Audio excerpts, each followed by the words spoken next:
Welcome to Streams of Income, hosted by best-selling author and entrepreneur Dr. David Powers, where we discuss streams of income, passive income, residual income, and even why there are dinosaurs and zombies in this intro. Fasten your seatbelts and get ready to dive in.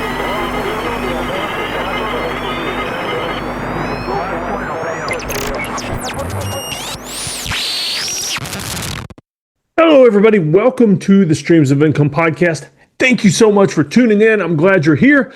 I'm glad you are willing to give me some of your time to listen to either a business lesson or an interview with an amazing entrepreneur. So once again, thank you for listening to the Streams of Income podcast. I hope you enjoyed this episode. Hello to Dr. Dave. What I need from you in the audience as we get going here, please hit the like button. And then question of the day is, I just want to hear, what income streams are you guys excited about right now? They don't have to be new ones. They can be old ones that we've just been, plugging away at for months and months and months. Hey, we got Michael Kaufman here as well. Good to see you, brother. Thanks for joining as well. But let me know in the comments, what is your favorite income stream? If you had to be most excited about an income stream right now, what would it be? And we're going to get this answer from Dr. David here in a little bit as well, but let me know in the comments. So, Dr. David, welcome to the channel.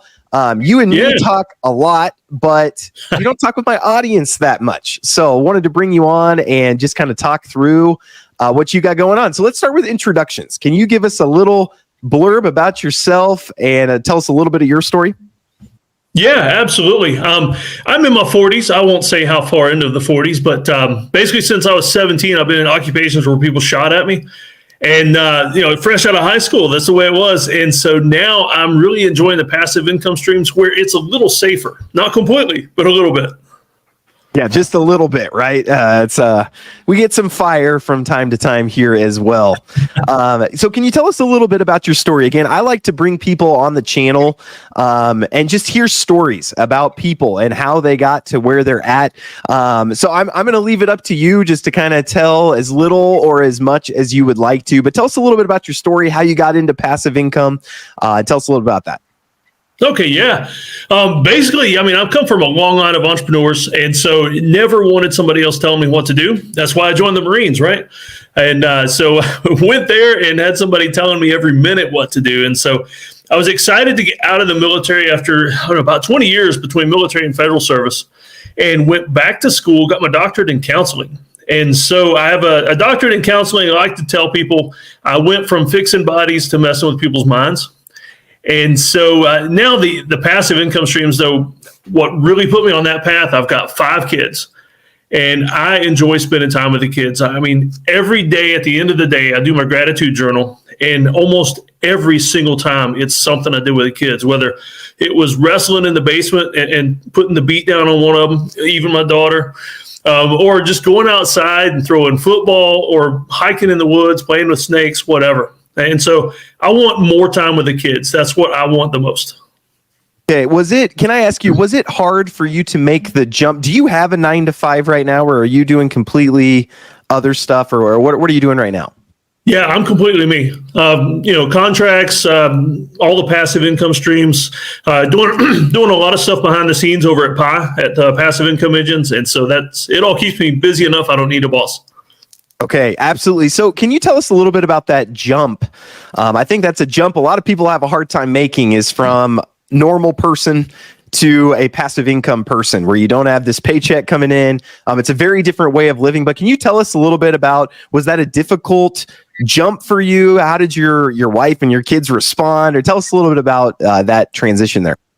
No, it wasn't that difficult. I did it before I got married. And so that eased so much of the difficulty. Had I waited to try this after a wife and kids, I could see how that would not have gone as well. It would have been so much tougher. But coming out of the government system, working for the government, so much bureaucracy and wasted time, wasted work hours. I was so tired of it that when I made that jump, it wasn't a transition. It was more of an evacuation. That's a really good way to word it. Let me know in the comments who can relate to that. an evacuation from the 9 to 5 life. So, well, I know people are mostly wanting to hear about your passive income streams and what you're currently doing for that. But I also want to talk about red team goals. Maybe before we get to the passive income streams, we're going to leave that as a teaser. Stay tuned. But tell us a little bit about red team goals, because again, you and me, we're working pretty closely on Pi, and I've had some people ask me, hey, what's this red team goals? And I'm like, you know what? Embarrassingly enough, I don't really know. So tell us a little bit about this, what you're doing here. Yeah, red team goals is kind of the one of my active income streams. It's one of those things that I'll probably never give up, even if passive stuff took over. Red team goals is kind of all my multiple streams of income, and the biggest one being prepping. I help people. I consult with people and groups in prepping, and because that's where most of my background is, in the military and homeland security. And so I help people get set up for zombies, wildfires, teaching first aid to families, pretty much everything that keeps people safe from everything from aliens to zombies, A to Z. And that's just something that's so much fun for me, and it literally saves lives. And so that's something I'll never give up. And that's what Red Team Goals is. I mean, it's everything from the simplest of providing publications, do-it-yourself kind of stuff, to the point where I actually will fly somewhere and help people during a disaster. And so it's a lot of fun. Okay, I love this. So was this the first thing that you did when you were jumping into being your own boss, or did you do some other things before this, or was this kind of like the staple, the first thing you did? Kind of. The very, very, very first thing I did was teaching Red Cross for the CPR, teaching CPR for the Red Cross. A long time ago. It was like straight out of the Marines, and I started doing that. And I kind of just took contracts and took classes when I wanted to, and that was, my first taste of, wow, I can manage my own schedule and I can do it well. Okay, that's awesome. I love this story. Can you kind of tell people? I think there's a lot of entrepreneurs in my audience, or people who want to be entrepreneurs. Can you kind of talk about how did you put this together? Did you just kind of think through, here's what I'm kind of good at, here's some of the skills I have? How did you turn that into an income stream? Like, what was the process of doing that? It was books and printables. The thing is, my time in the military and in the medical field, we dealt with more paper than patients. It's a sad thing to say, but all that paper, all those forms, all those guidebooks, everything, I thought, I got to find a way to make money off this stuff. It's here. To be honest with you, most of it was public domain, and so I could do whatever I wanted to with it. And so I just figured out ways to monetize that and turn something that was not completely passive, but a tiny little bit of work, and I could turn it into 20 different income streams. Okay, so it was basically you just learned things, whether it be through experience or books. And then, as is natural, I think for everybody, but for entrepreneurs in particular, when you learn something that's impacted you pretty greatly, there's like this bug in you that really wants to share it with other people. Michael Kaufman, he does the trading on my channel sometimes, and he's the same way. Like, he learned this great system for trading, and he's like, hey, I want to share this with other people. And then a lot of times, income streams just come out of that. So I think you highlight really well. I tell my audience a lot of times is figure out what you're good at and or what you're passionate about. And hopefully those two coincide, something you're good at or have knowledge in and you're passionate about it. And usually that's where there is a potential revenue stream. So I really love that. Yeah. Okay, great. So tell us a little bit about your income streams. And again, you don't have to, I get on and do a spreadsheet with all my exact numbers, and all this type of stuff. We don't expect you to do that. But maybe you can help just for people who are, again, trying to think about, I want to make a transition towards more passive stuff or towards not my 9 to 5. Maybe you can talk a little bit about, your expenses and, your different income streams and how those work together and how you made this happen. Okay, yeah, no problem. Printables is top of my list. Number one, because it's the most fun for me. It's what deals with the gifts that God gave me. And the trick is finding ways to make it as passive as possible. And so I kind of look at it from terms of copy, paste, repeat. And so a form, a book, a manual I've written or I come across or something I can license from somebody, I will take it and I will publish that thing everywhere. I'll not only publish it, but I'll break it apart and publish pieces of it. I'll design a course around it. I mean, that's my biggest income stream is books, printables, things like that. Okay. Can you tell us more about that? Like, what kind of books are you doing, and how much work do you put into them? And you don't have to give us all your secret sauce, but tell us a little bit about what you're doing there. Oh yeah, that's no problem. Tell you what, I'll use one of my most recent ones as an example. There's the old publication, The Strangest Secret from Earl Nightingale. And so it's an old book. It's not public domain, so I can't republish that. But I designed a challenge off of it.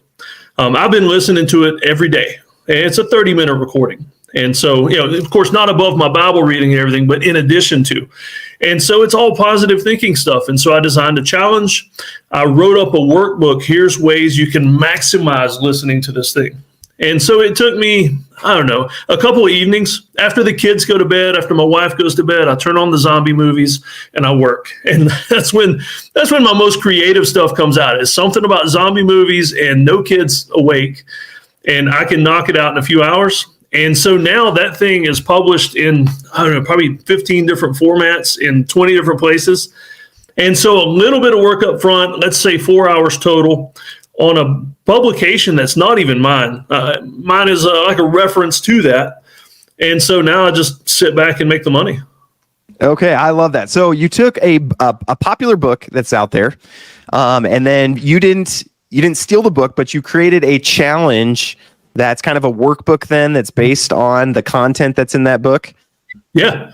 Okay, very cool. And did you just do that? What software did you use to do that? You just use like a PDF editor I'm old school. I play around in Word, and then I'll just change the formats as needed.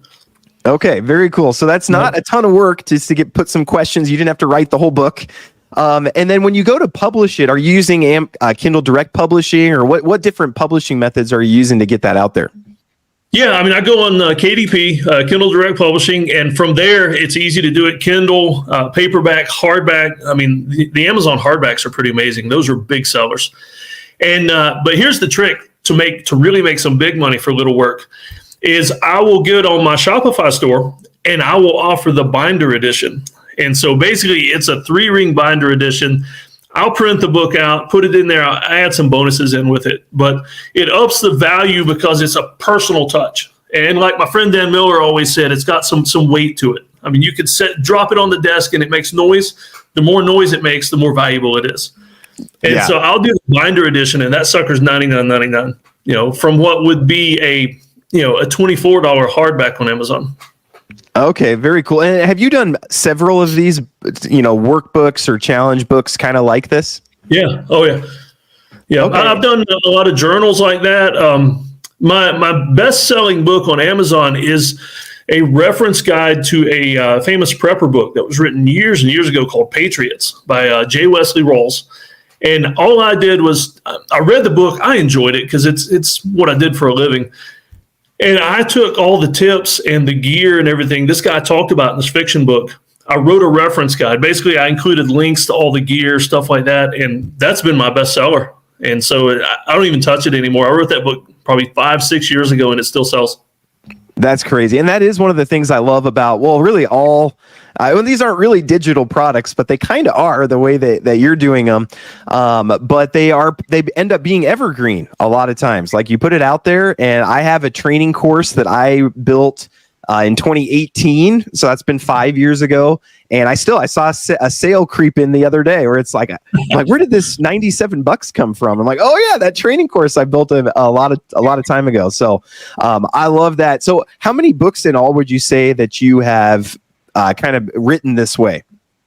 I think I'm up to about 37 right now. Oh, wow. Okay. So you've done quite a bit. And then how often would you say that these books flop versus do really well versus kind of so-so? I would say about half of them get to where they sell 100 or more. And to me, that's kind of the point where, okay, that's a good one. That was worth the time. Under 100, I mean, they're so fast to write that it's like you can throw them against the wall. And if they work, they work. If not, they may make a sale here and there. That book about the Patriots, the reference guide, that one sold maybe 5,000 or 6,000, which in terms of bestsellers, I mean, that's pretty good numbers. Yeah, that's very good. I love that a lot. Can you give kind of a range for people of, your complete flops? I'm sure you've had some that have made $0. And then like, what's kind of if one takes off and goes absolutely crazy, that ends up making, how much would you say the range is? I would say, of course, the flops, they sell nothing. They'll eventually sell one copy, and it was worth it because maybe it was a public domain book I republished. The best ones, in the middle, I've got some books, like some travel books I've written about trips I've made, mountain climbing and things like that. And those, if it sells 100 copies, which, I'm happy with that. But to be honest with you, a lot of them sell under that. But it doesn't take much to break even on Amazon. And then it's out there evergreen. Yeah, absolutely. I think it would be amazing for you to teach people how to do this, because writing 37 of them is, you've probably learned a lot of the tricks of the trade about, can you tell us a little bit about how you decide which one to do? Like if somebody in the audience is like, hey, I want to try this, how do you pick like what the next one you're going to do is? Yeah. Okay. It's not necessarily a good ROI tactic, but I pick ones that I enjoy doing. And that way, I enjoy reading, I enjoy writing. To be honest with you, sometimes I'll write things simply because it's a good tax deduction on something I want to buy and read anyway.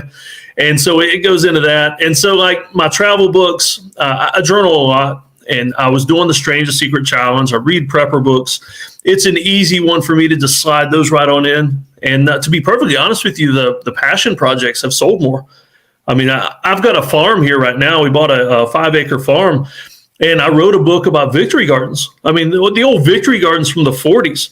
And so I snagged this public domain document that was out there. I changed it, updated it to the 21st century.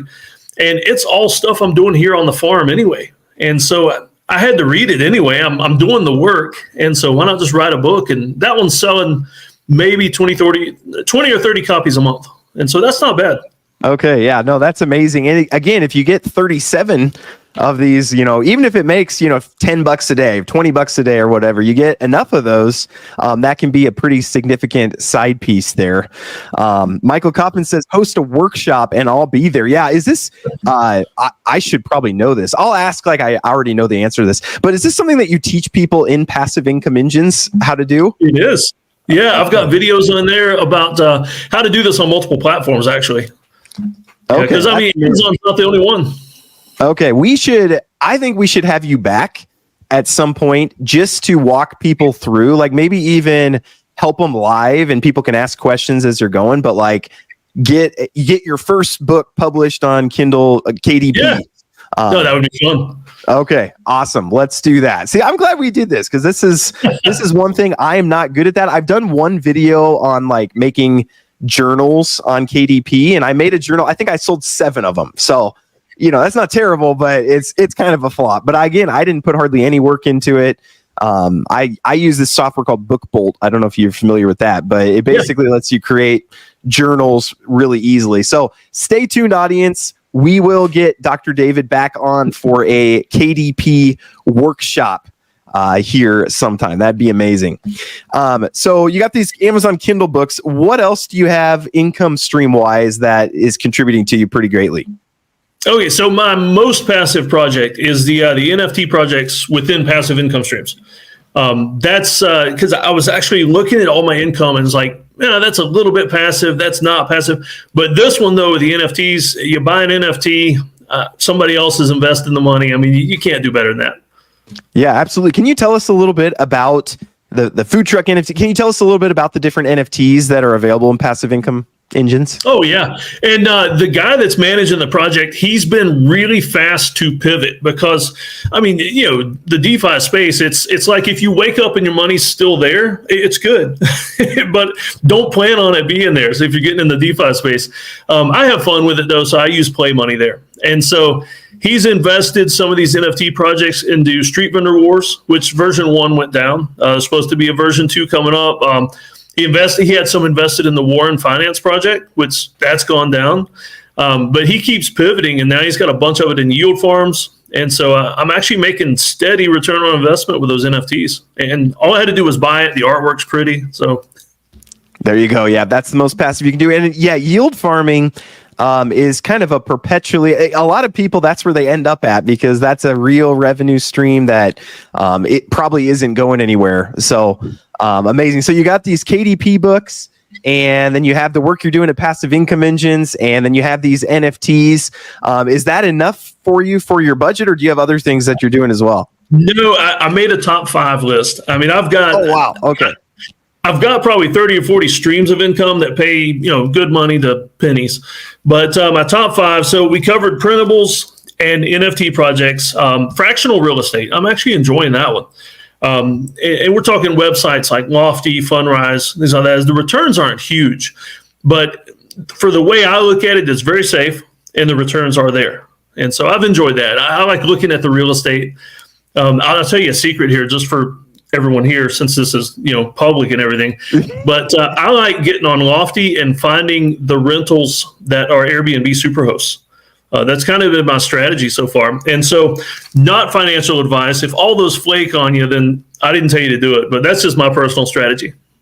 Okay, I love that. So fractional real estate. Actually, I'm having a company on in either next week or in 2 weeks, but it's called Fractional. And we're going to focus specifically on fractional real estate. And I'm with you, like the returns on Fundrise, for example, you're not going to see probably more than 15% a year maybe or whatever. But as we found, 15% a year is better than negative 100%, which is what we see on a lot of the a lot of things we see. Oh, this month I got 8. This month I got 12. This month I got 15. This month I got negative 100. And so a consistent 15 will do a lot better than that. So we've got the printables. We got the NFTs. We've got the fractional real estate. That's 3. We got 2 more in your top 5. Yeah, I'm going to kick it old school with one that everybody thinks is mostly dead, but affiliate income. I post affiliates everywhere. And not just the Amazon. Everybody knows about Amazon affiliates or the Amazon associates, and it doesn't pay much, and they're tight on the rules. You got to be careful how you do it. But I'll start there, and then I'll form relationships with people selling the stuff at the source. And so then I'll use those affiliates. I mean, I'm a big coffee nerd. I've got a website that's a coffee affiliate website called The Coffee Scholar, because yet again, it helps pay the tax deductions on coffee that I buy. But I get people sending me boxes of coffee. And so I'll get free coffee. That's nice and passive. I'll post the affiliate links, and then I'll make money off everything that I sell because I'm reviewing coffee. And so that's just one example. I post affiliate links everywhere. Okay, I really like that one. So for someone who doesn't already have an audience, I think that's the challenge most people have. Like I like affiliate links too, because I can post it on YouTube and you get a bunch of sales.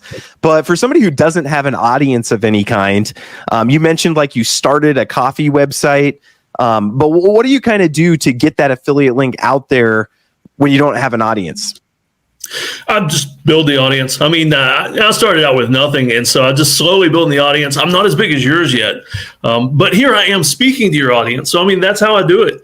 I just make connections, build the audiences off of that, because, a certain percentage of your listeners may not like coffee. They may be one of those kind of people that prefer tea over coffee, and they're not going to like me, but there might be 1 or 2 that's like, hey, I wonder what coffee Dr. Dave drinks.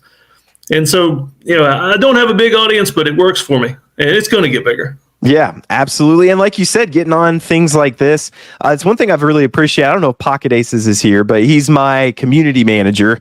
And he was a banker, and then he just said, hey, I want to quit this. I want to go do my own stuff. And then he just hustled. He went around, asked everybody, hey, can I help with this? Can I help with this? Can I get on your channel to talk about this? Can I get on to do this? And over time, he's developed his own audience. And then when you have an audience, there's really a lot of ways. It opens up a lot of doors for monetization if you have an audience. So love that. That might be another one we could do a full video on, is growing an audience for affiliate sales, something like that. So awesome. So let me see if I can remember all of these. We got printables. We've got the affiliates. That was the last one. We got the NFTs. We've got, what was the other one you talked about? Wait, don't tell me. This is good for me as I'm getting older to practice brain retention. I'm forgetting one, but I can't remember which one it is. Fractional real estate. There we go. Fractional real estate. Awesome. What do you have for our 5th and final one here? All right, our fifth and final is it's not going to fit totally in the passive income. It's part of that copy, paste, repeat format I use. Is I find ways to do everything I've already done with any active income streams. The example here is I wrote a book. I live in upstate South Carolina. I wrote a book called South Carolina's Scariest Places. And so that's one of those Kindle books that's out there, print, hardback, whatever. And we're actually building a hip camp site on my farm. If anybody's not familiar with hip camp, it's like Airbnb for tent sites.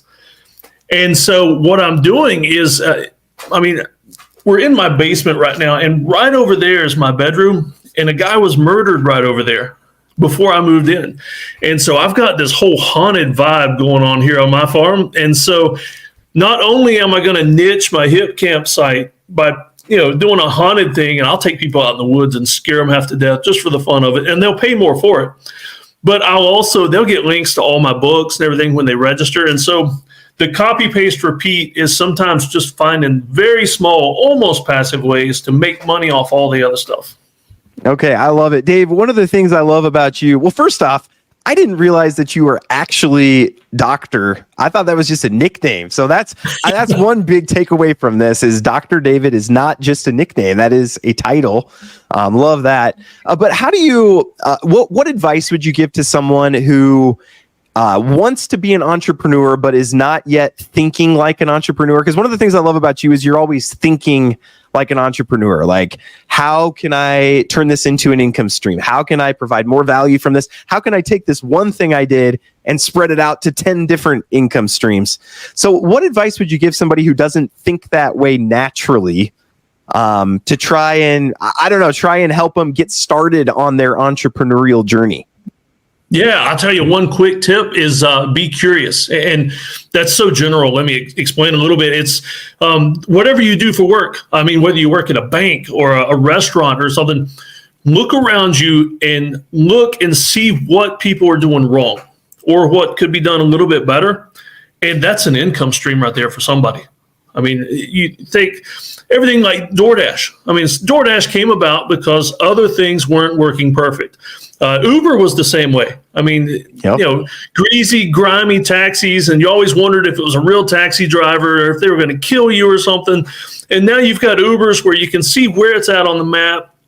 It's a nice car. You get to talk to somebody. They give you water. I mean, look for something that you could do better that somebody else is screwing up.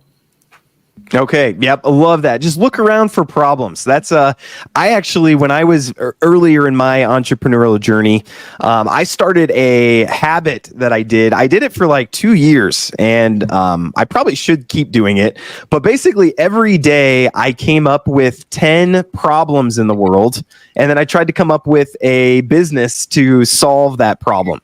And I just every day, and it was hard coming up with 10 new ones every day, but it really got me thinking.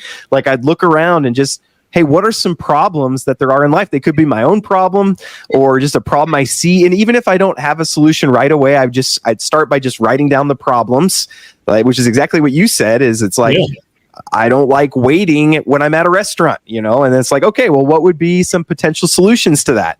And then out of that came many, many revenue streams that I've used over the years. But more valuably, I think it just taught me to think that way, where when I look at a situation, I look, okay, here's a problem somebody has. Can I solve that problem? Because when you solve problems, there's money to be made there. So, love that. Hey, you want to hear a weird story about one of my small income streams? Yes, I would love to. I love to do writing. Everybody's looking at me and they're like, Dr. Dave's got such a nice, smooth, bald head. But if I lean down, you can't see it because of the glare, but there's a crease right there. And so I was out hiking and I found these old railroad tracks and some abandoned train cars. And what do most people do when you find something like that? You start climbing on it, of course. And so I'm climbing on it. And here's a little secret for you. I don't like spiders. I really don't. I was climbing up and saw a spider, and I leaned back to avoid the spider web because it startled me and smashed my head open while I'm deep in the woods with my wife and one son. And so, 17 stitches and one busted artery later, I'm in the ER getting stitched up. But my wife took some really awesome pics in the ER because, we're medical, and the doctor we homeschool too. So the doc she brought my son over and she's like, hey, you want to see the different layers of his skull? And so a little homeschool lesson there also. but I wrote that up as a case study for a medical journal, a peer-reviewed medical journal. And with my pics, it's like, there's this really nice pic of me smiling with my head busted wide open and everything. And so I made a few $100 off of that, off an experience that most people, it would just ruin their day. For me, it's like, oh, how can I make money off me almost bleeding to death in the woods? So You can at least pay for the ER visit, you know? That's awesome. No, I love that. So let me ask, for people who want to connect more with you, first off, can you tell us about everything that you offer as part of Red Team Goals, just for people who might be interested in connecting more with you? Oh, yeah, absolutely. Most of what Red Team Goals is I do a lot of brainstorming. It's like Inside Passive Income Engines. I just started a show where once a week we'll get together on a Zoom and brainstorm. It's called Monetize Yourself. That kind of encapsulates a lot of what I do, is finding ways for people to escape what they don't want to be doing, finding ways to monetize what they love, what they want to do. And that's where I really come alive, because it's one thing to look at my own problems and try to figure a way out, but man, I can look at somebody else's stuff from the outside. And it's like, wow, there is so much potential right here. That's what I love doing at Red Team Goals. And the name Red Team Goals, I mean, red teaming is something we did in the military, where we would plan fake attacks on military installations and things like that to actually expose things that were wrong. And so I kind of do the red team approach with people. I find ways that they're not seeing because they're too close to it, because they've been doing it too long, things like that. And, find ways to help move them into the entrepreneurial side, or just build a side hustle to pay for vacation. I mean, everybody's got different reasons. I love that. No, and I love that you're doing that. I actually want to join you one of these. I need to be on that call with you, because we have identical passions there. And I tell people all the time, if you want to create a business, I love creating businesses. And they don't have to, when we say create a business, we don't mean it needs to make $1 million a year. Like, you can create a simple business that makes $100 a month.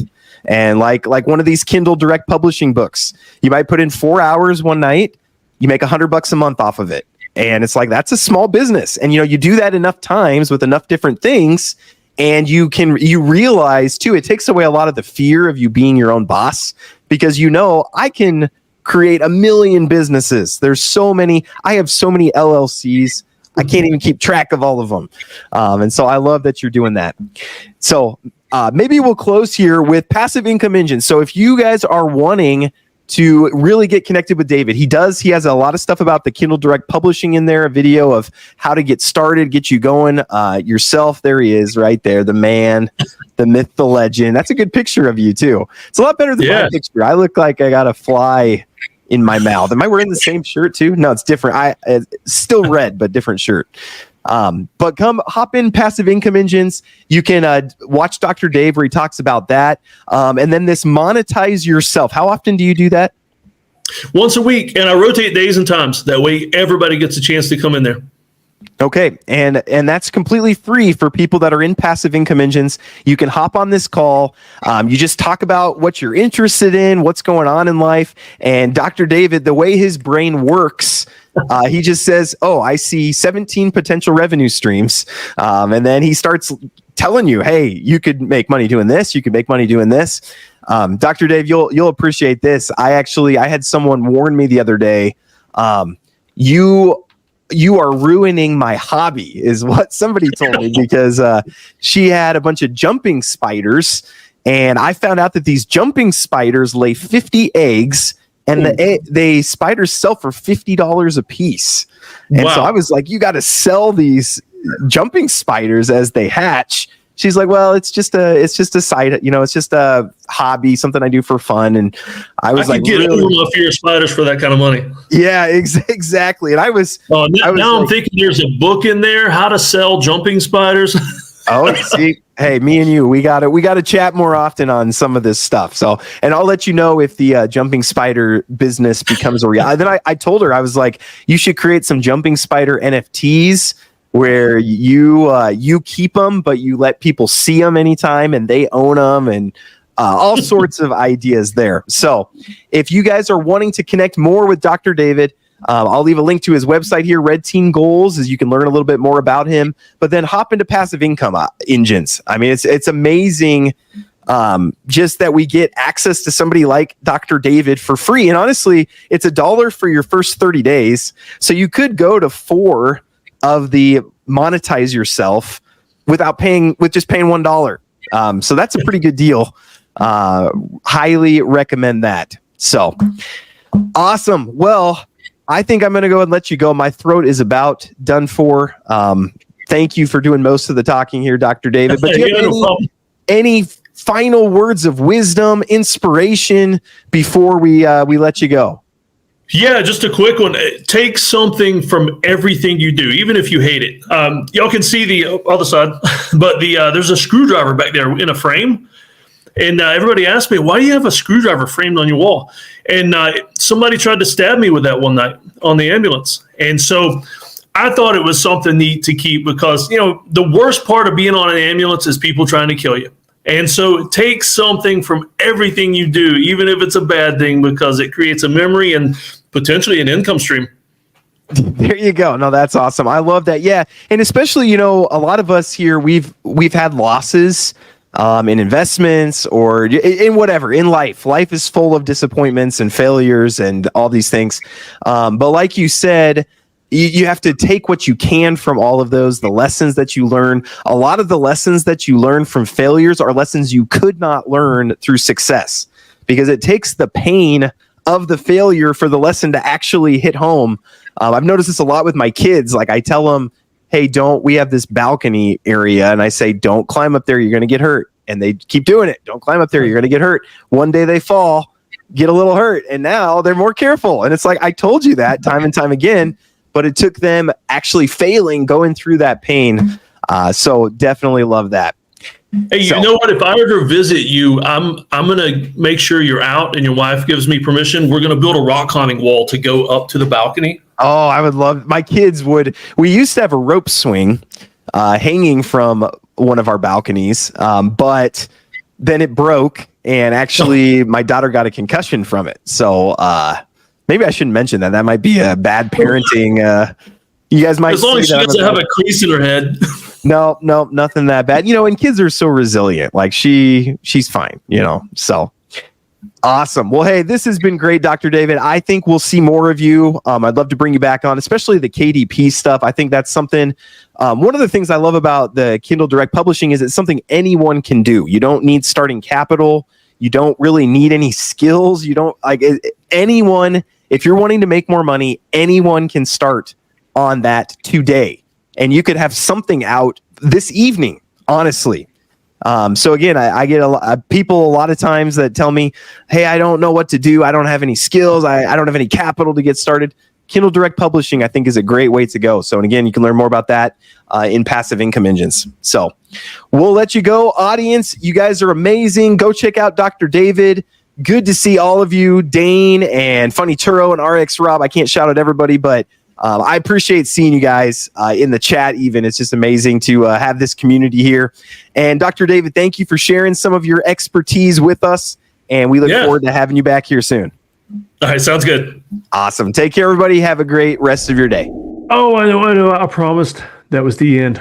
But one last thing, and maybe this can benefit you as well.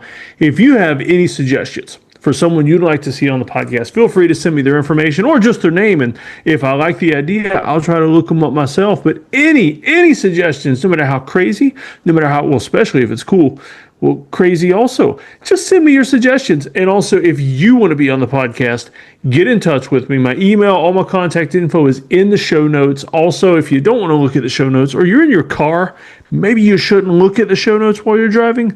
It's redteamgoals.com. You can get all my links and everything else there. So let me know your suggestions and tell me more about yourself if you'd like to be on the podcast as well. Thanks again for listening.